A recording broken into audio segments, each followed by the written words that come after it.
Have you ever stopped and wondered what's actually happening when you plug your phone in? Or connect your mouse to your computer? There's this whole invisible conversation going on, a secret language that lets our gadgets talk to each other. Well, today, we're going to decode those secrets. Yeah, we all recognize this. It's something we do every single day without even thinking about it. You plug one thing into another and just expect it to work. But what is the magic happening inside that little cable? How in the world does your computer know what your mouse is trying to say?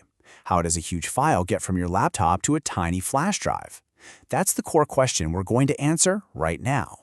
And here's our game plan. First, we'll look at the fundamental problem of just getting two things to talk. Then, we'll check out the two main ways data gets from point A to point B. After that, we'll see how devices stay perfectly in sync, why they need a rulebook, and finally, how all this stuff shapes the tech we use every day.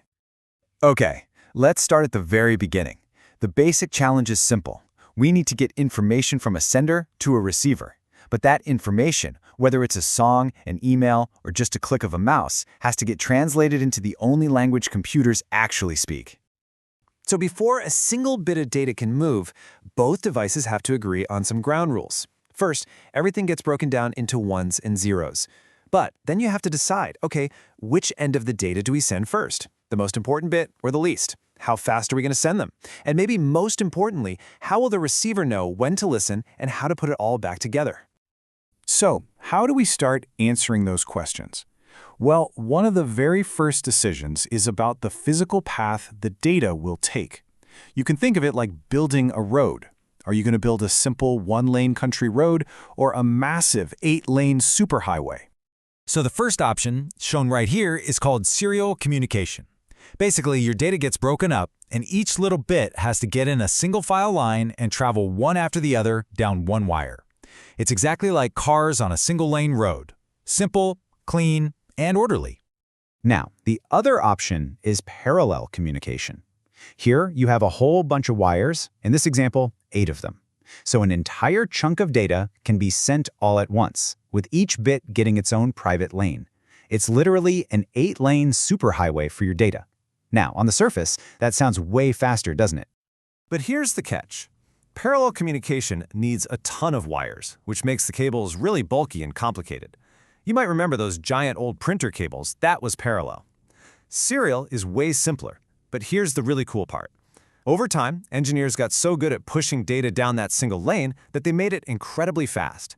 That's why all of our modern standards, like USB and SATA, are all based on this less is more idea. Okay, so we've picked our road system, but now we've hit another huge problem. How do we make sure the receiver is actually listening at the exact right moment? How do you give all this data a rhythm? I mean, imagine trying to read this sentence if it didn't have any spaces. It would just be a jumbled mess, right? Well, for a computer, getting a stream of ones and zeros without perfect timing is the exact same thing. If it reads a bit a tiny fraction of a second too early or too late, the whole message turns into garbage. The solution is this really clever thing called synchronous communication. The synchronous part just means they're happening in sync, or at the same time. To do this, the sender and the receiver share a common clock signal that acts like a heartbeat for the whole operation. And this visual shows it perfectly. Look at that top line, the clock. It's just a perfect, steady pulse. Tick, tock, tick, tock. The sender puts the actual data on the second line, and the rule is so simple. Every time the clock ticks, the receiver just takes a snapshot of the data line and reads the value. It's like a digital metronome, making sure every single note, or in this case every bit, is read perfectly on time. So we have a way to send bits, and we have a way to time them. But that's still not quite enough. For a device made by one company to talk to a totally different device from another company, they need to agree on a whole set of rules, a shared language. And this is where protocols come in. This says it all, really. Without a protocol, you get total chaos. With a protocol, you get an orderly conversation. It's basically the rule book for digital etiquette. It answers all the important questions, like who gets to talk first? How do you signal that you're done? And hey, that last bit of data got messed up. Can you send it again? A protocol defines every single step of the conversation. A fantastic real-world example is an old standard called RS-232. This thing was a complete rulebook that left absolutely no room for confusion. For example, all the engineers agreed, Okay, a 1 will be a negative voltage, and a 0 will be a positive voltage. The protocol also defined exactly what each pin on the connector was for. It's that crazy level of detail that lets things from totally different worlds actually work together. So let's bring all these ideas together and see how they've actually shaped the world around us. Because these concepts, serial versus parallel, timing, and protocols, these aren't just abstract theories. They're the reason our technology today looks and feels the way it does. And you can see that evolution right here in this one picture. On the left, you've got an older internal computer card, the kind that used those wide, gray, bulky parallel ribbon cables. And on the right, a modern USB device. The difference is just, it's stark. We moved from these complex internal superhighways to these sleek, super-fast external single lanes.